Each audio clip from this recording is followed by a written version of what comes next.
Meus queridos, como é bom estar com vocês nesse 18º domingo do tempo comum. Vamos meditar, vamos mergulhar no sentido que o Santo Evangelho deste domingo quer nos transmitir. Primeiramente, vamos proclamar o Evangelho segundo João, capítulo 6, versículos de 24 a 35. Naquele tempo, quando a multidão viu que Jesus não estava ali, nem os seus discípulos, subiram às barcas e foram à procura de Jesus em Cafarnaum.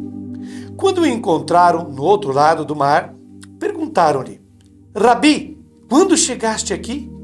Jesus respondeu: em verdade eu vos digo, estais me procurando não porque vistes sinais, mas porque comestes pão e ficastes satisfeitos. Esforçai-vos não pelo alimento que se perde, mas pelo alimento que permanece até a vida eterna, e que o Filho do Homem vos dará. Pois este é quem o Pai marcou com o seu selo. Então perguntaram: que devemos fazer para realizar as obras de Deus? Jesus respondeu: a obra de Deus é que acrediteis naquele que ele enviou. Eles perguntaram: que sinal realizas para que possamos ver e crer em ti? Que obra fazes? Nossos pais comeram maná no deserto, como está na Escritura: pão do céu deu-lhes a comer. Jesus respondeu: em verdade vos digo, não foi Moisés quem vos deu o pão que veio do céu, é meu Pai que vos dá o verdadeiro pão do céu. Pois o pão de Deus é aquele que desce do céu e dá vida ao mundo. Então pediram: Senhor, dá-nos sempre desse pão.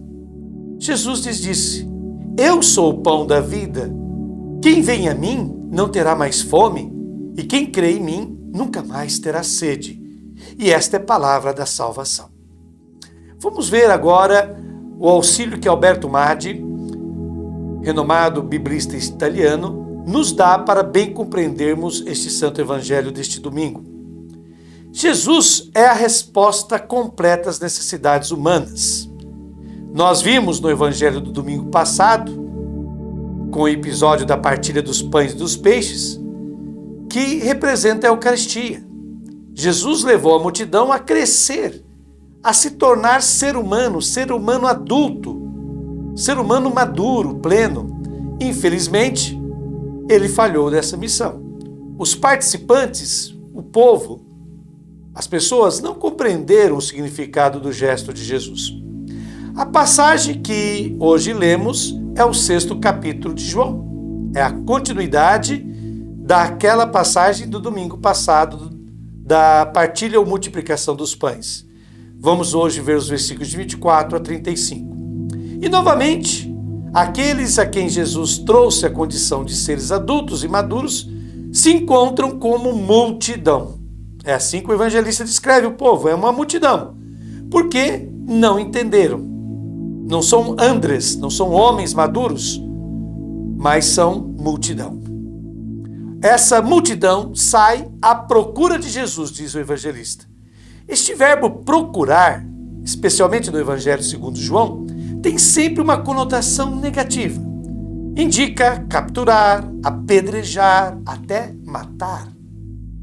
Eles o procuram, o encontram e se voltam para ele chamando de Rabi, que significa mestre da lei. É isso que eles querem. Jesus queria libertá-los. Eles querem um mestre. Eles querem alguém a quem se submeter. Veja só. E Jesus respondeu. E é uma afirmação que é precedida de uma declaração solene. Declaração solene é quando Jesus diz assim: em verdade eu vos digo, como ele faz hoje. E aí, ele quer dizer com isso que o que ele vai dizer é muito importante e é sério. E ele diz assim: estais me procurando não porque vistes sinais. Qual é este sinal ou sinais aos quais Jesus se refere? Ora, foi o fato dele fazer-se alimento para os outros. Este é o significado da Eucaristia e da partilha dos pães. Na cena do domingo passado, o próprio Cristo se faz alimento para os outros e pede que todos os seus seguidores também sejam alimento para os outros. É isso que eles não entenderam, né? Eles não entenderam este sinal. Estão atrás do pão que sacia o estômago, mas não alimenta a vida. Prossegue o evangelista: mas porque comestes, isto é, por causa do alimento em si mesmo, pão e ficastes satisfeitos. Portanto, Jesus os convidou a fazerem-se pão para os outros, e eles só entendiam o pão para si mesmos. E aqui o verbo está no imperativo. Jesus diz assim: esforçai-vos, que literalmente significa trabalhai, não pelo alimento que se perde. Qual é a comida que não dura? Aquilo que diz respeito ao corpo, a parte física, biológica. E Jesus continua convidando: mas esforçai-vos, pelo alimento que permanece até a vida eterna. A vida que se chama eterna, não tanto pela duração indefinida, mas pela qualidade indestrutível. Quando Jesus Cristo fala de vida eterna, ele está se referindo a uma vida que não se destrói, uma vida que não acaba, pela sua qualidade. E que o Filho do Homem vos dará, continua o evangelista. Porque o Pai, ou seja, Deus, colocou seu selo sobre ele. Jesus é a garantia da presença divina. Jesus manifesta a presença de Deus. Estando diante de Jesus, nós temos certeza que estamos diante de Deus. Então, perguntaram: que devemos fazer para realizar as obras de Deus? E novamente aqui há um mal entendido. Jesus os convida a serem seres humanos livres. Eles querem submeter-se. Não estão habituados a uma relação com Deus de liberdade, mas de submissão. E perguntam o que devem fazer. E aqui está a resposta de Jesus. Diz Jesus: esta é a obra de Deus. A obra de Deus, a única vez que aparece essa expressão obra de Deus no Antigo Testamento, é justamente no livro do Êxodo, capítulo 32, versículo 16, indicando as tábuas da lei. As tábuas da lei e os mandamentos são obra de Deus. Então, esta é a obra de Deus, ou seja, aquilo que substitui as tábuas da lei é que acrediteis naquele que ele enviou. Olha só. Olha qual que é a obra de Deus. Acrediteis naquele que ele enviou. Ou seja, não é mais uma questão de obedecer a uma lei, mas se assemelhar a uma pessoa, que é Jesus. E Jesus é o amor de Deus por toda a humanidade. Mas, mesmo assim, o diálogo é entre surdos. Eles não entendem. E eles perguntaram: que sinal realizas para que possamos ver e crer em ti? Isso é típico da religião. Pedir um sinal para ver, para depois poder crer. Mas Jesus nunca aceita esse tipo de chantagem, esse tipo de solicitação. Ele dá uma reviravolta. Ou seja, não é um sinal para se ver e depois crer, mas é crer para tornar-se sinal para ver. É crer para tornar-se um sinal para ver. É isso que Jesus Cristo quer. E eles se referem aos nossos pais, entre aspas. Nossos pais comeram maná no deserto. Jesus acabou de falar do Pai, de Deus, e eles se referem aos seus pais. Não estão entendendo. Jesus fala do presente e ele se refere ao passado, o que aconteceu com os antepassados deles, os pais deles. Jesus fala pela humanidade e eles se referem a Israel. Eles só enxergam o seu próprio povo. E aqui está a resposta de Jesus, novamente precedida com uma declaração solene. Em verdade vos digo, não foi Moisés quem vos deu o pão que veio do céu. É meu Pai que vos dá o verdadeiro pão do céu. A ênfase de que o de Jesus é o pão verdadeiro indica que há outros pães que são falsos. E se o outro pão é falso, não pode transmitir vida, mas apenas comunicar a morte. A observância da lei, portanto, não realiza a pessoa. Não é o pão que Moisés deu que salva.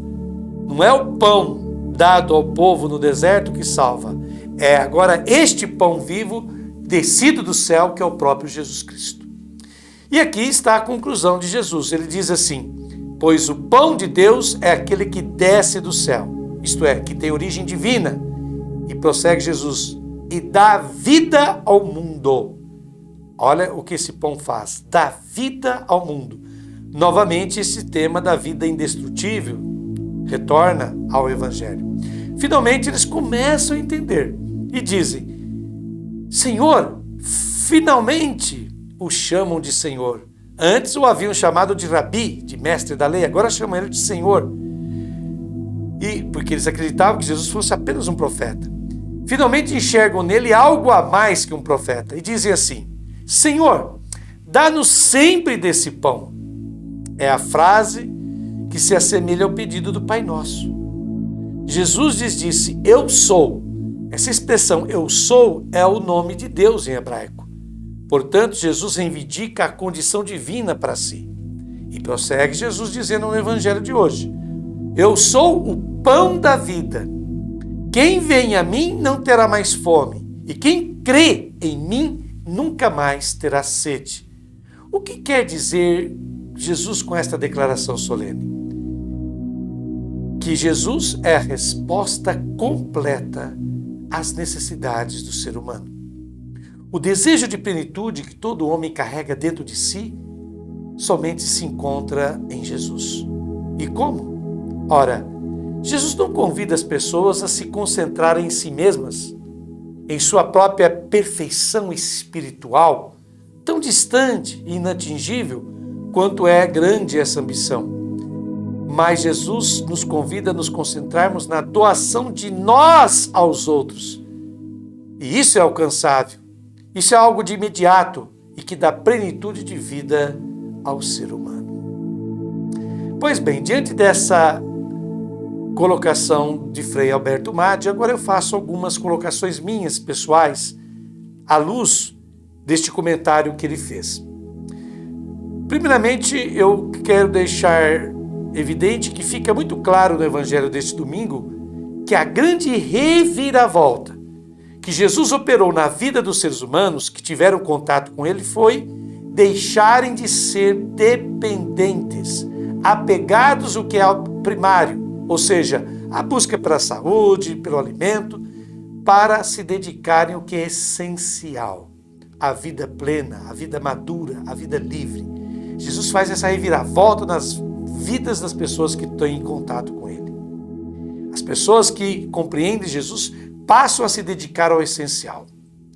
Aquilo que levou os seres humanos a criarem suas várias religiões, a grosso modo, foi a busca por segurança, proteção, por abundância de alimentos, para se obter saúde e prosperidade. Basicamente foi isso. Mas tudo isso é voltado apenas para a sobrevivência neste mundo. Aos poucos, o ser humano sentiu a necessidade de algo que desse um sentido para a sua vida. Algo que justificasse o motivo dele estar sobre esta terra, a razão dele viver e existir. E é sobre isso que Jesus Cristo fala às multidões que o procuram pelo pão que sacia o estômago, mas não promove uma vida distinta da existência que a pessoa tinha antes, a denominada vida eterna. Jesus dá nome a essa proposta. Ele chama de o pão da vida, que é Ele mesmo. Ele convida-nos hoje a nos alimentarmos dele mesmo, do pão da vida. De agora em diante, a salvação, a libertação e a esperança humanas não dependerão mais de leis, normas, ritos e tradições, mas da adesão a uma pessoa, à sua mensagem e ao seu estilo de vida. Estamos falando de Jesus Cristo, o Filho de Deus. O fundamental na vivência da fé cristã é viver uma vida de bondade, respeito e solidariedade pelos outros seres humanos. Pois, como observa muito bem o teólogo espanhol José María Castillo, quando esse é o tipo de vida que se impõe, resolve-se não somente o problema da fome, mas tantos outros problemas humanos que nos tornam desgraçados, ou, se resolvem, fazem-nos felizes. Então, vamos rezar agora, à luz desse Santo Evangelho que a liturgia nos propõe nesse 18º domingo do tempo comum. E é um salmo que nós rezaremos agora. Aleluia! Louvo o Senhor, minha alma. Louvarei o Senhor enquanto eu for vivo. Enquanto viver, cantarei hinos a meu Deus. Não confieis nos poderosos, em seres humanos que não podem salvar. Exalam o espírito e voltam ao pó da terra. Nesse dia se acabam seus planos. Feliz quem recebe auxílio do Deus de Jacó, quem espera no Senhor, seu Deus, Criador do céu e da terra, do mar e de quanto contém. Ele é fiel para sempre. Faz justiça aos oprimidos, dá alimento a quem tem fome. O Senhor livra os prisioneiros. O Senhor devolve a vista aos cegos. O Senhor levanta quem caiu. O Senhor ama os justos. O Senhor protege os estrangeiros, ampara o órfão e a viúva, mas transtorna o caminho dos ímpios. O Senhor reina para sempre. O teu reino, Sião, por todas as gerações. Aleluia. Este é o Salmo 146, na Bíblia Latina, 145 na Bíblia Hebraica. Foi muito bom estar com vocês neste final de semana. Fiquem com Deus, meditem e façam tesouro das palavras do Santo Evangelho. E até a próxima semana, se Deus quiser.